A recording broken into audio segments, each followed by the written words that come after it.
This is the new Mercedes Amg Sl, and it's a little bit like a Gucci tracksuit because it's sporty, it's stylish, and it's very exclusive. You can't get a normal Mercedes one of these, you see. It's AMG only. Now in this video I'm going to talk you around the exterior, show you inside, see how practical it is or isn't, and I'm going to drive it on a wide range of roads here in sunny California. No, it's not that sunny today, it's more like Britain. Oh well. I'm also going to launch it, see how quick it is from 0 to 60 miles an hour, because I'm Matt Watson and you're watching CarWow. Let's start this video by talking about the design. So here at the back you've got really sleek tail lights. You have a retractable spoiler, so when you go above 50 miles an hour that'll raise up, and it actually goes between 4 different positions depending on how fast you're going. Also you've got the quad AMG tailpipes there, which are a little bit of a lie because the real exhausts are hidden within and they're a bit smaller. Here's another lie. These look like real vents, though when you look in the rear wheel arches, I'm not sure exactly what they could be venting. And I'm going to vent about the wheels. Actually, I'm not, because they're lovely. Look at those. These are the top of the range 21-inch alloys. The actual wheel sizes start at 19s, which will look too small on this car, especially when it's got such bulging wheel arches. Oh, look, flush door handles which pop out when you want to get in. Big side skirts there. Nice gloss door mirrors. Not so sure about this piece of plastic here. Moving to the front, look at this. We have some vents there, which do actually vent air. And the whole front of this car is super aggressive. Look at it. I love the front of this car. I love the power bulges in the bonnet. It's so mean looking. Really aggressive looking headlights as well. And the slatted AMG grille. In fact, there are 14 veins in this grille, which are a nod to the grille on the SL 300 Racer from 1952. More vintage going on below. This is a lovely looking thing. If you disagree with me, let me know in the comments below, okay, and we'll fight it out. It's an expensive car though. Starts from £125,000. Here on the inside, this new SL feels very sporty. I love the dash design. I love the air vents. I like the sporty steering wheel. I like the metal gear selector paddles. I like the fact you can access your driving modes very quickly using this dial here, or even change individual things like the exhaust and the suspension setting on this other dial here. You've got metal switches for the windows. It feels high quality, all the materials do, apart from 1 or 2 bits and pieces such as this plastic on the steering column, which you do see, and the gear selector store. Shame really. Now what's interesting is the design around the digital driver's display. Now they do that to stop the glare. Obviously when you got the roof down you could get sun glowing on that, so it shouldn't be a problem with this new design, and there's loads of information that you can see on this digital driver's display, and you can change the views as well. And that brings you on to the main infotainment system, which is just like in the new S-Class, so it's a portrait style design. Runs Mercedes' latest infotainment system, which is pretty good though. Most people are just going to plug in their phone and use Apple CarPlay or Android Auto. One thing I've noticed is that this lovely trim here does pick up fingerprints, and this trim here scratches easy. This is a brand new car. Look, there's already scratches in it. That's awful. Bit of a shame because, you know, it's pretty lovely inside this thing. The seats, got the upgraded sport seats, which feel pretty firm, but they do hold you in place really well, and they can actually adjust when you're driving to like squeeze your sides if you're going around a tight corner. Word of warning though, if you're carrying a tall passenger, they may find that if they push the seat far enough back to stretch out their legs, it then starts to rise and alter the backrest. So if you're really tall and sat there, you might not find this the most comfy car in the world. In terms of storage, we've got some storage under there and USB inputs. We've also got a glove box, though it's not particularly big and it's filled with crap. There's also some cup holders under there, wireless charging pad and USB-C there as well. There are some door bins which can hold a modest sized bottle there, and that's about your lot for practicality. Oh no, it isn't actually, because this latest version of the SL is a 2+2 seater, so it has some little rear seats. Now let's just find out what it's like in the back. So this is my driving position, okay? I'm of average height. Let's see if I can get into the back seats. Now, Mercedes don't claim that it's really for adults back here, but children should be able to fit. People say I'm a bit of a child, man-child, you know. So can I fit in here? Sort of like that. Huh? Yeah, like that. What's it like with the roof up? Should we try with the roof up? This could be awful, but let's give it a go. Am I about to get crushed by the roof? Now this new fabric folding roof is 21 kilos lighter than the folding metal hardtop of the old SL. And you can get it in 3 different colours. There's grey, there's this black, or you can get it in red. Right, should we check out the headroom now? Go on, there we go. Headroom and legroom, it's like this. Maybe you could get a ride back from the pub. Children, I'm not even sure children will be fine. I think you might have social services after if you keep your kids in the back of here for too long, but I'm not sure it's any worse than a Porsche 911 to tell you the truth. It is what it is. Now let's talk about the boot. So the capacity is 240 litres, which isn't a lot. And look, there's this annoying ledge in there as well. Though I have found that if you have airplane size carry-on luggage like this, you can just fit it in that gap. It all works. So I'm pleased about that. Now you can actually upgrade the boot on this car for a false floor and a 12-volt socket. Why aren't those features standard on something this expensive? That brings on to 5 annoying things about this car. I don't know what Mercedes-AMG is doing with its sports stars lately. So these are the classic ones, fine. But if you want them a bit more racy, you have this weird sport design. It's just odd. And then if you want the super sport ones, then you have this horrible kind of rev counter coming towards you thing. Why don't they just have the old-fashioned rev counter with the speedo in the middle, like I used to have in my G63? I love that. These are just childish. Speaking of revs, not only have you got a soft limiter, but the more you rev it, the less it actually allows you to rev it to. See, stop me now, stop me doing it. So that's enough revving, you've got to stop. It's just weird.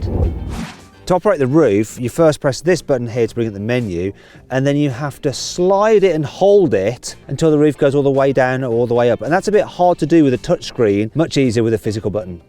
The SL name stands for Sport Licht, which is German for sport light. Though this car might be sporty, it's certainly not light. Weighs almost 2 tons. With the roof up, you can barely see anything out the back window. It's not very good. Thankfully, this car has plenty of cool features to help make up for all this. As with other Mercedes convertibles, you get the wonderful air scarf system, which will blast the back of your neck with hot air. You just press a button here, and then let the air begin. Come on. There we go, finally. Are you worried about grounding out your lovely AMG Sl Roadster's nose on a steep driveway or when you're going up a curb? Well, don't worry, you can get a nose lift as an option. This car doesn't have it, so I'm going to have to sort of like do this. You can get the car with a special AMG Track Pace app, so you can measure things like drag racing, but also you can get telemetry from various tracks, so you can choose which track you want. There's loads of them from all around the world, and you measure things like your braking point, your racing lines, your acceleration, your G-forces, and if you've got the optional heads-up display, it'll give you augmented reality directions to show you your racing line. The optional aerodynamics package includes a little carbon panel on the underbody which can extend and retract depending on which driving mode you're in, and that alters the airflow underneath the car and the amount of downforce you have. So if you have it in a sportier mode, it actually helps suck the nose down onto the ground for improved turning. Well, so the press pack says anyway. I tell you what, Mercedes haven't made this new SL Roadster particularly comfy to sit in. Ha ha ha ha ha ha. Now, I just want to show you the car's chassis. So it's made up of pressed aluminium, but in places which require added strength, you've got this cast aluminium which has these separate little strengthening structures in it. That means it's light but very, very strong. In the windscreen pillars, you have high tension steel for rollover protection. Down in the bulkhead, you've got magnesium, and then in between the two chassis legs, joining them at the front, you have a carbon fibre bob, though you can't see it on this particular model here. Now, all of that means that this car's chassis is stiffer than that of the AMG GT Roadster. Now let's talk about the engine. So you get a 4-litre twin-turbo V8, and it's mated to a 9-speed automatic gearbox. There's 2 stators to tune. So if you have the SL55, you have 476 horsepower and 700 newton-meters of torque, and 0 to 60 time of 3.9 seconds. If you have the SL63, you then have 585 horsepower and 800 newton-meters of torque, and 0 to 60 in 3.6 seconds. But we'll see just how quick it is in reality when I launch this car a bit later on. Okay, let's see what this new Amg Sl is like to drive. Starting in town, and the first thing I'm going to do, of course, is, yes, I'm going to take the roof down. You can do it at speeds of up to 37 miles an hour, and it should do it in 15 seconds. Is this taking 15 seconds? What does the counter on the screen say? There we go, done. Just put these windows up. In fact, no, I'm gonna leave them like this. It's quite a high ledge actually to rest your arm on. Now I've got the suspension set up in the comfiest setting, and it still feels pretty firm, this car. When you hit bumps, you do notice them go through the chassis and you feel them through your bum a bit, but it's not bad. If I put it into Sport Plus mode, you don't notice that much of a difference. Maybe you feel a bit more jiggling in your fatty bits, which if you can afford one of these, you're probably a bit of a fat cat. I'm not sure if I want to go this way. Let me U-turn here. Right, okay. So the turning circle on this is 12.8 meters, which means that it's not the tightest. That's including rear wheel steering as well. Porsche 911 Turbo S Cabriolet, much tighter. That's like 10.9 meters. But it's not awful. Now this car is on the optional carbon ceramic brakes. They're a little bit more grabby than steel brakes when you're manoeuvring around town. Not much, they're much better than they used to be actually, but they are just a little bit more enthusiastic when you first touch the pedal. So they take a little bit of getting used to. Yeah, this car is absolutely fine driving in America. It's a big thing, but you got plenty of space on these wide roads. Be interesting what it's like to drive in London. I don't think it's actually going to be too bad because even though you sit quite low and the bonnet is long, you can still judge where the corners of the car are because you can just see the very edge of the bonnet. In fact, you know what? Let's go for the louder exhaust. Annoy some people. Let's just put it into neutral. Sorry, people. Yeah, look at me. I'm causing chaos. Oh yeah. Let's put it back into drive. Speaking of which, when you're just mooching around, this 9-speed automatic gearbox blends the gears together so very well. You hardly even know there's gears really. Let's try the car somewhere else. Now let's see what this SL is like to drive on the motorway. And what a motorway, I mean, we're running along the Pacific coast. It's absolutely superb. Though, certainly it's supposed to always shine in LA, but not today. Classic, isn't it? When a brick comes to LA, so do the rain clouds. Anyhow, with the windows down, there's quite a bit of buffeting, even though I've got the wind deflector. I can put them up just by using one button. And there we go. It's much quieter. All I can feel is a little bit of ruffling of the top of my hair, just to let me know that yes, indeed I have got the roof open, but hardly any wind buffeting at all. That's quite impressive. Now, if you want to get rid of it completely, I suppose you can just like lower your seat, get really low down, but then it's a bit harder for a short arse like me to see over the bonnet, so I might have to just raise it up a bit. And I do like to have the wind in my hair just a bit. Just cruising along in my SL in California. It's a tough job, but someone's going to do it. Poor me. Do you know what? It will be poor me if it does start to rain, because obviously I can't put the roof back up at these speeds. Maybe I can go fast enough that I can like outrun the rain. It just overtakes. See how quick this thing is. Yeah, it's quick enough. I could probably outrun the rain.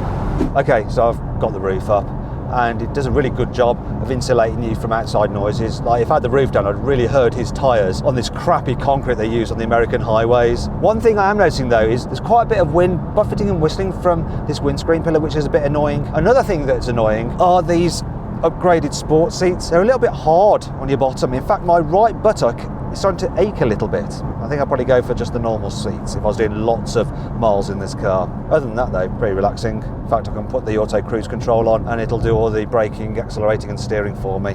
I can just chill. It's easy. Let's see what this Amg Sl is like to drive when you want to have some fun. So I'm going to put it into the sportiest setting possible. Take control of the gearbox with the paddles. Oh, we got lots of performance. Now I need to find a twisty road to really explore this car's chassis. There is a problem with that though. I've been driving for ages now and I can't find one anywhere. I know there's a canyon road about 2 hours from here, but by the time I get there, it's going to be dark, isn't it? And so it's going to be no good for you. You're not going to see anything. Oh look, here's a roundabout. Maybe I can just try this. Let's go around here. This is as good as it's going to get for now, I think. Yes, it grips the road really well. Oh, it grips really well actually. That's impressive. It stays totally flat through the bends. And the steering is responsive.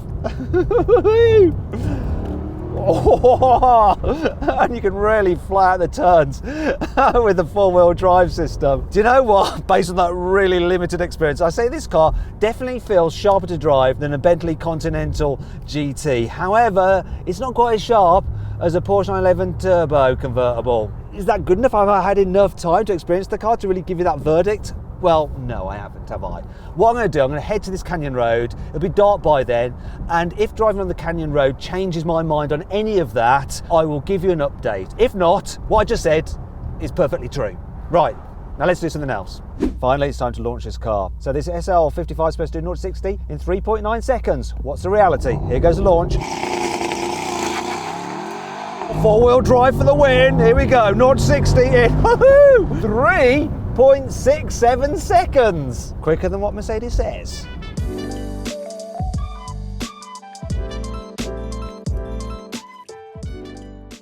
So then, what's my final verdict on the new Mercedes-Amg Sl?